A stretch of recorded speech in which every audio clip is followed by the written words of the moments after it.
요한복음 14장. 너희는 마음에 근심하지 말라. 하나님을 믿으니 또 나를 믿으라. 예수님께서 제자들에게 주신 첫 번째 위로의 말씀이었도다. 13장에서 유다의 배신과 베드로의 부인을 예고하신 후, 그리고 자신이 떠날 것을 말씀하신 후에 제자들의 마음이 크게 요동하고 있었을 것이다. 마음에 근심하지 말라는 헬라어 메타라세스테는 현재 진행형으로 계속 근심하지 말라는 의미였다. 이미 근심하고 있는 제자들에게 그 근심을 멈추라고 명령하신 것이었다. 하나님을 믿으니 또 나를 믿으라는 말씀에서 믿으라는 명령형과 직설법 두 가지로 해석이 가능하지만 문맥상 명령형으로 보는 것이 적절하다. 하나님을 믿는 것과 예수님을 믿는 것이 동일한 차원의 믿음임을 보여주는 것이었도다. 내 아버지 집에 거할 곳이 많도다. 그렇지 않으면 너희에게 일렀으리라. 내가 너희를 위하여 거처를 예비하러 가노니. 예수님께서 제자들에게 주신 천국에 대한 첫 번째 약속이었도다. 내 아버지 집은 하나님의 처소인 천국을 가리키는 것이었으니 이는 구약에서 성전이 하나님의 집이라고 불린 것과 연결되는 표현이었다. 거할 곳이 많도다는 모나이 폴라이로 문자적으로는 많은 거처들을 의미했다. 이는 천국의 모든 믿는 자들을 위한 충분한 공간이 있다는 것을 보여주는 위로의 말씀이었다. 거처를 예비하러 가노니는 예수님의 승천과 천국에서의 중보 사역을 암시하는 것이었으니 십자가와 부활을 통해 구원의 길을 열어놓으시고 성도들을 위한 영원한 처소를 준비하신다는 의미였도다. 가서 너희를 위하여 거처를 예비하면 내가 다시 와서 너희를 내게로 영접하여 나 있는 곳에 너희도 있게 하리라. 예수님의 재림에 대한 약속이었도다. 내가 다시 와서는 헬라어로 팔린 에르코마이인데 이는 재림의 확실성을 나타내는 표현이었다. 너희를 내게로 영접하여는 개인적이고 친밀한 만남을 의미하는 것이었으니 예수님께서 직접 성도들을 맞이하여 천국으로 데려가신다는 약속이었다. 나 있는 곳에 너희도 있게 하리라는 영원한 동거에 대한 보장이었으니 이는 성도들의 최종 목적지가 예수님과 함께하는 것임을 보여주는 것이었도다. 내가 어디로 가는지 그 길을 너희가 아느니라. 도마가 이르되 주여 주께서 어디로 가시는지 우리가 알지 못하거늘 그 길을 어찌 알겠사옵나이까. 예수님께서 제자들이 이미 그 길을 안다고 하셨지만 도마는 솔직하게 모른다고 고백했도다. 도마의 성격상 확실하지 않은 것은 인정하지 않으려는 신중함이 있었다. 그의 질문은 다른 제자들도 품고 있었을 의문을 대변하는 것이었으니 예수님께서 더 구체적인 설명을 하실 수 있는 기회를 제공한 것이었다. 예수께서 이르시되 내가 곧 길이요 진리요 생명이니 나로 말미암지 않고는 아버지께로 올 자가 없느니라. 요한복음에서 가장 유명한 내가 이다 선언 중 하나였도다. 예수님께서 자신이 기로도스이라고 하신 것은 하나님께로 가는 유일한 통로라는 의미였고 진리 알레테이아라고 하신 것은 모든 영적 실제의 계시이며 궁극적 진리라는 뜻이었으며 생명조회이라고 하신 것은 영원하고 참된 생명의 근원이라는 의미였다. 이 세 가지는 서로 분리된 속성이 아니라 하나로 연결된 것이었으니 예수님 안에서만 발견할 수 있는 구원의 완전한 차원이었도다. 나로 말미암지 않고는이라는 배타적 표현은 다원주의 시대에 논란이 되지만 이는 예수님의 유일성과 구원의 확실성을 보장하는 중요한 진리였다. 너희가 나를 알았더면 내 아버지도 알았으리라. 이제부터는 너희가 그를 알았고 또 보았느니라. 빌립이 이르되 주여 아버지를 우리에게 보여주옵소서. 그리하면 족하겠나이다. 빌립의 요청은 인간의 자연스러운 욕구를 대변하는 것이었도다. 하나님을 직접 보고 싶어하는 것은 모세도 경험했던 갈망이었다. 출애굽기 3318. 그러나 빌립은 이미 3년 동안 예수님과 함께 지내면서도 예수님 안에서 하나님을 보지 못하고 있었던 것이다. 이는 영적 눈이 열리지 않으면 아무리 가까이 있어도 하나님을 볼 수 없다는 것을 보여주는 안타까운 예였다. 예수께서 이르시되 빌립아 내가 이렇게 오래 너희와 함께 있으되 내가 나를 알지 못하느냐? 나를 본 자는 아버지를 보았거늘 어찌하여 아버지를 보여달라 하느냐? 예수님의 이 말씀에는 안타까움이 담겨 있었도다. 이렇게 오래라는 표현은 3년이라는 시간이 결코 짧지 않음을 나타내는 것이었다. 그동안 예수님께서 행하신 모든 기적과 가르침이 하나님을 계시하는 것이었는데 빌립은 여전히 별도의 하나님 현현을 요구하고 있었던 것이다. 나를 본 자는 아버지를 보았거늘이라는 말씀은 성육신의 신비를 보여주는 핵심 진리였으니 예수님이야말로 하나님의 완전한 계시이시며 하나님을 보는 유일한 길이라는 것이었도다. 내가 아버지 안에 거하고 아버지는 내 안에 계신 것을 네가 믿지 아니하느냐? 내가 너희에게 하는 말은 스스로 하는 것이 아니라 아버지께서 내 안에 계셔 그의 일을 하시는 것이라. 예수님께서 아버지와의 완전한 연합을 설명해 주셨도다. 내가 아버지 안에 거하고 아버지는 내 안에 계신다는 상호네제 페리코레시스를 나타내는 표현이었으니 이는 삼위일체의 신비로운 연합을 보여주는 것이었다. 예수님의 모든 말씀과 행위가 자의적인 것이 아니라 하나님의 뜻과 능력의 표현이라는 것을 강조하셨던 것이다. 내가 아버지 안에 거하고 아버지께서 내 안에 계심을 믿으라. 그렇지 못하겠거든 행하는 일로 말미암아 나를 믿으라.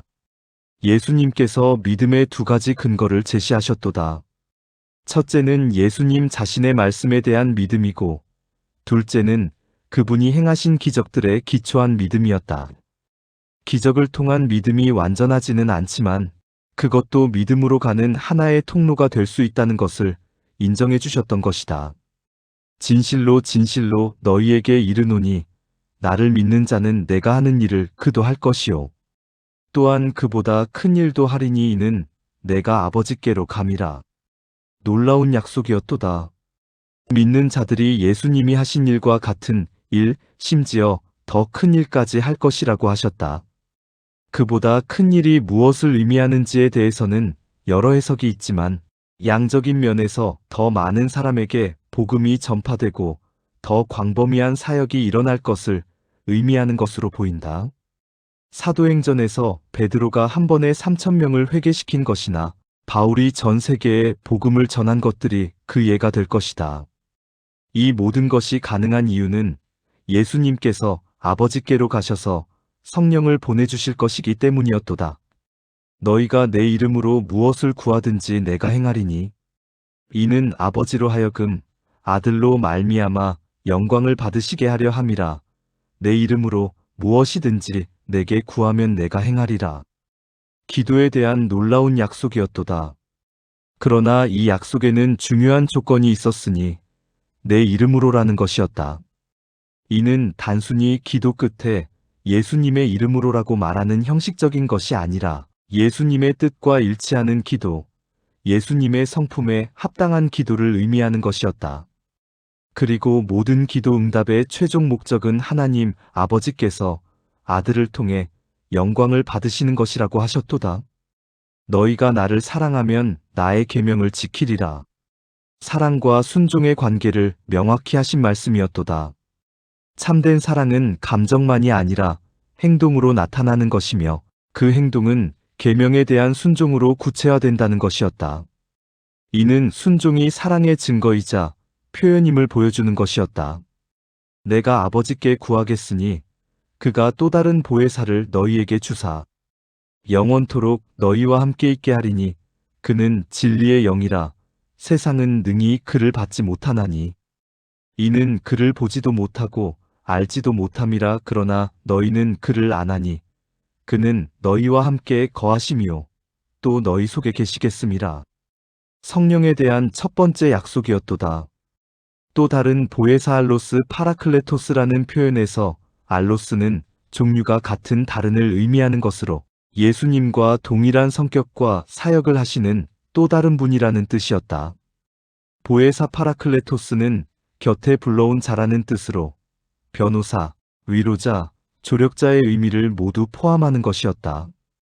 예수님께서 육신으로 제자들과 함께 계실 때는 시간과 공간의 제약이 있었지만 성령님은 영원토록 모든 믿는 자와 함께 계시고 그들 속에 거하실 것이라고 약속하셨다. 세상이 성령을 받을 수 없는 이유는 영적으로 눈이 멀어 있기 때문이라고 하셨도다.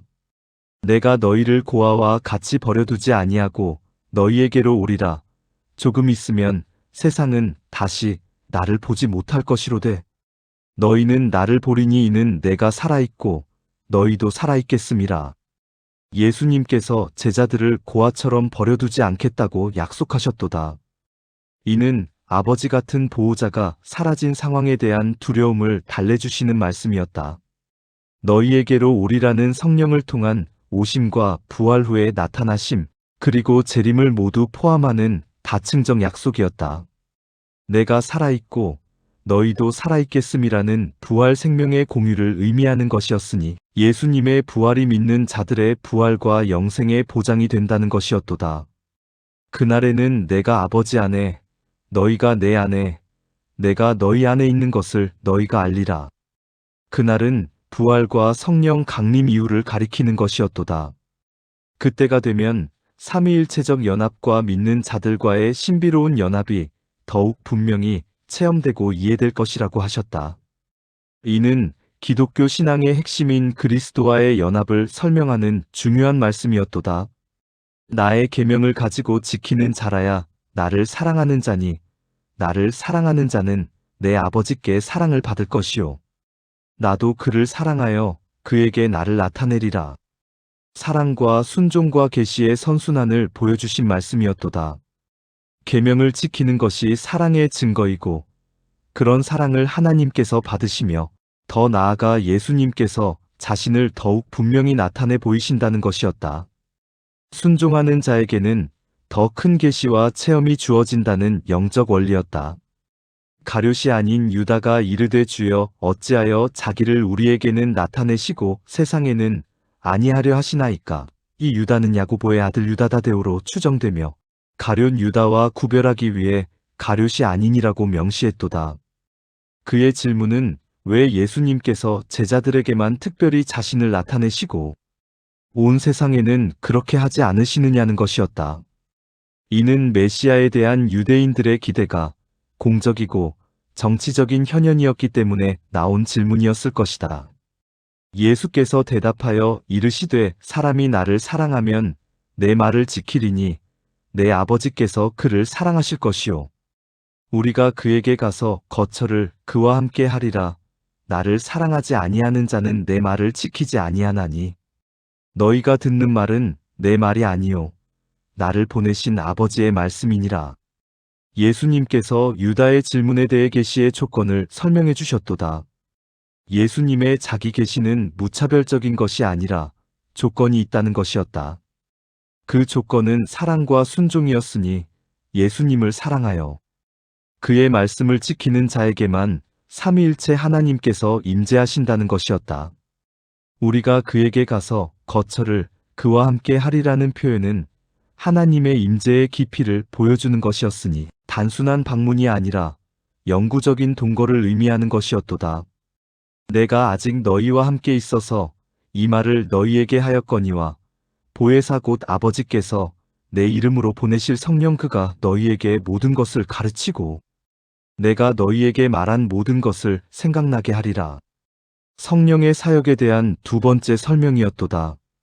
성령님의 두 가지 주요 사역이 제시되었으니 첫째는 모든 것을 가르치는 교사의 역할이고 둘째는 예수님의 말씀을 생각나게 하는 기억시키는 역할이었다. 이는 성령의 조명 사역을 의미하는 것이었으니 단순히 새로운 계시를 주시는 것이 아니라 이미 주어진 계시를 깨닫게 하시는 것이었다. 이 약속은 신약 성경 기록의 영감성을 보장하는 중요한 근거가 되기도 하였다. 평안을 너희에게 끼치노니 곧 나의 평안을 너희에게 주노라. 내가 너희에게 주는 것은 세상이 주는 것과 같지 아니하니라. 너희는 마음에 근심하지 말고 두려워하지도 말라. 예수님께서 제자들에게 주시는 최고의 선물인 평안에 대해 말씀하셨도다. 평안 살롬, 에이레네은 단순한 마음의 평정이 아니라 하나님과의 온전한 관계에서 오는 전인적 안녕을 의미하는 것이었다. 나의 평안이라고 하신 것은 예수님께서 친히 경험하시고 소유하시는 그 평안을 나누어 주신다는 의미였다. 세상이 주는 평안은 환경에 좌우되고 일시적이지만 예수님이 주시는 평안은 환경을 초월하고 영원한 것이라는 차이점을 분명히 하셨던 것이다. 내가 갔다가 너희에게로 온다 하는 말을 너희가 들었나니 나를 사랑하였다면 내가 아버지께로 감을 기뻐하였으리라. 아버지는 나보다 크심이라. 예수님께서 제자들이 자신의 떠남을 슬퍼하지 말고 오히려 기뻐해야 할 이유를 설명해 주셨도다. 예수님의 아버지께로 가심이 제자들에게 유익이 될 것이기 때문이었다. 아버지는 나보다 크심이라는 말씀은 신학적 논란을 불러일으킨 구절이지만 이는 성육신 상태에서의 기능적 종속관계를 의미하는 것으로 이해되어야 한다. 본질적으로는 동등하시지만 구속사역에서의 역할상 아버지께서 보내시고 아들이 순종하시는 관계를 나타내는 것이었도다. 이제 일이 일어나기 전에 너희에게 말하는 것은 일이 일어날 때에 너희로 믿게 하려 함이라. 예수님께서 미리 예고하시는 목적을 다시 한번 밝히셨도다. 예언이 성취될 때 제자들의 믿음이 더욱 견고해질 것이라는 교육적 목적이 있었던 것이다. 이후에는 내가 너희와 많이 말하지 아니하리니 이는 세상에 임금이 오겠음이라. 그러나 그가 내게 관한 것이 없고 오직 내가 아버지를 사랑하는 것과 아버지께서 내게 명하신 대로 행하는 것을 세상으로 알게 하려 함이니라. 일어나라, 여기를 떠나자 하시니라.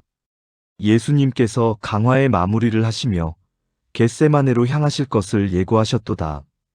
세상의 임금은 사탄을 가리키는 것이었으니 십자가 사건을 통해 사탄이 마지막 공격을 가해올 것이지만 예수님께는 아무런 권세를 행사할 수 없다고 하셨다.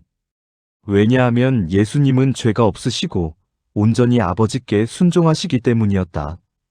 예수님의 죽음은 패배가 아니라 아버지에 대한 사랑과 순종의 표현이라는 것을 세상에 알리시려 했던 것이다.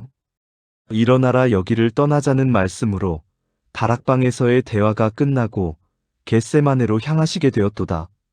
이로써 요한복음 14장은 예수님께서 제자들에게 주신 위로와 약속의 말씀들로 가득한 장이었다. 천국에 대한 소망, 성령에 대한 약속, 기도 응답에 대한 보장, 그리스도와의 연합에 대한 계시, 그리고 참된 평안에 대한 약속 등이 어우러져 제자들의 마음을 위로하고 격려하는 내용이었다. 특히 내가 곧 길이요, 진리요, 생명이니라는 선언과 나를 본 자는 아버지를 보았거느리라는 말씀은 예수님의 유일성과 신성을 가장 분명하게 드러내는 핵심 진리였도다. 이 모든 약속들이 십자가와 부활, 그리고 성령 강림을 통해 성취될 것이라는 소망을 품고 제자들은 앞으로 닥칠 시련을 준비하게 되었던 것이다.